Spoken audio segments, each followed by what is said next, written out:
Assalamualaikum warahmatullahi wabarakatuh. Perkenalkan, nama Waalaikumsalam. saya Muhammad Rafa Kali Putra dari kelas 10H, absen 22. Dan saya akan mewawancarai ayah saya. Ya, sehat ya. Alhamdulillah. Dan saya akan menanyakan kisah hidup pengalaman ayah saya bertemu dengan bunda saya. Boleh diceritakan tidak ya? Boleh, boleh. Jadi mulai dari pertama ketemu ya. Iya, dari pertama ketemu. Jadi awalnya saya merantau ke Bogor ya, karena ditempatkan atau diterima bekerja di salah satu tambang emas di Bogor ya. Iya. Dan saya tinggal di komplek perumahan perusahaan. Oh iya, lalu. Nah, disitulah eh, melihat bunda pertama kali gitu ya. Oh iya, bidadari komplek ya. Ah, bisa aja. Ya memang usianya cukup jauh ya. Waktu itu ayah lulus langsung kerja, jadi usia ayah itu waktu itu umurnya sekitar 24 tahun. 24 tahun, oke. Sedangkan Bunda waktu itu masih SMA. wow, jauh banget ya guys ya. Ya, SMA. Jadi waktu itu ya Bunda masih umur 15-16 tahun lah, usia SMA ya. Wow, tuh ya guys ya. Ya cari yang mapan ya guys ya. Lalu setelah itu, Ya ada geter-geter gitu ya. oh Ini. kayak getaran-getaran cinta. Ya begitulah rasanya gitu.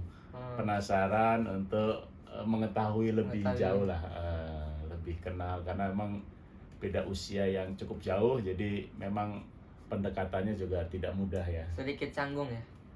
Ya sedikit canggung, ya susah ya karena perbedaan usia. Jadi waktu itu ya ayah harus mendowngrade artinya ya mengikuti pola pikirnya anak SMA kan gitu. Oh iya, anak SMA beda 10 tahun ya. Beda 10 tahun. Ya 24, Bunda 15 ya, sekitar 9 tahun lah. Iya. 9 tahun lebih lah.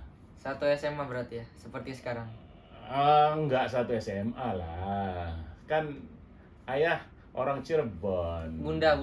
Bunda SMA-nya kan di BBS waktu itu ya, di Oh, Bogor ya, di Bogor ngekos. Jadi sebenarnya pulang ke komplek itu ya jarang juga gitu. Jarang ya.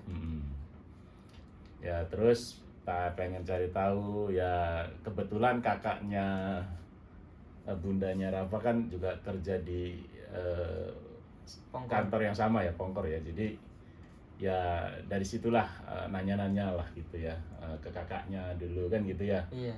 Ke kakaknya ya, kemudian ya ada momen-momen bisa ketemu ya, kenalan sama orang tuanya. Kebetulan orang tuanya juga kan kerja di Pongkor juga gitu. Jadi disitulah mulai kenalan lah gitu.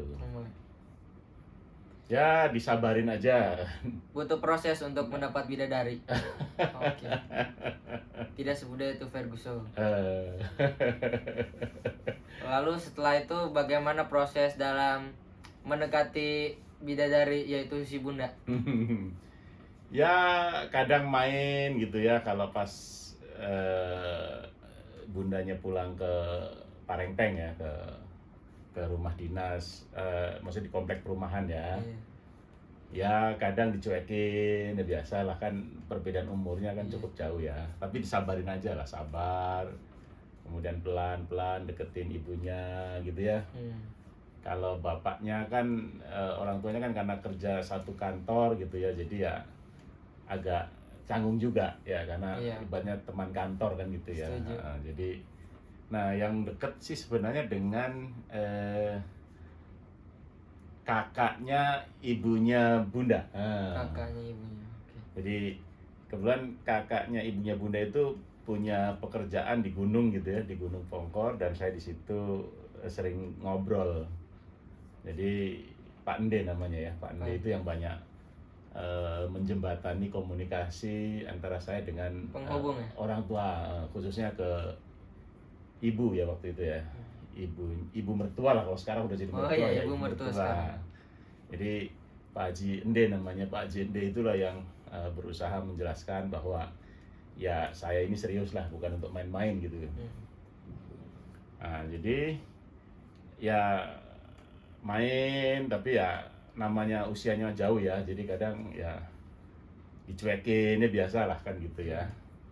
Tapi di titik tahun 2005 gitu, artinya udah 5 tahun di situ, ibaratnya karena saya mau serius gitu ya, ya dikasih batas waktu.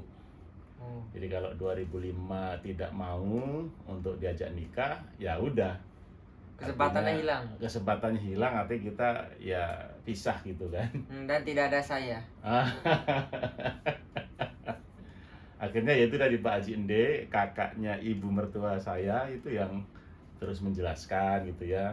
Terus situasinya kan bundanya juga kuliah ya di IPB Bogor. Jadi memang mungkin orang tua atau mertua saya pertimbangannya mungkin takut kuliahnya terganggu gitu. Jadi Tidak fokus. Tapi ya intinya sih melalui Pak Haji Ende, karena memang Pak Haji Ende ini orangnya saya bisa masuk gitu diskusinya gitu. Jadi Pak Haji Ende ini yang terus meyakinkan bahwa menikah dengan kuliah itu bisa jalan bareng lah gitu. Jadi intinya menikah tidak menghambat kuliah, itu aja komitmennya.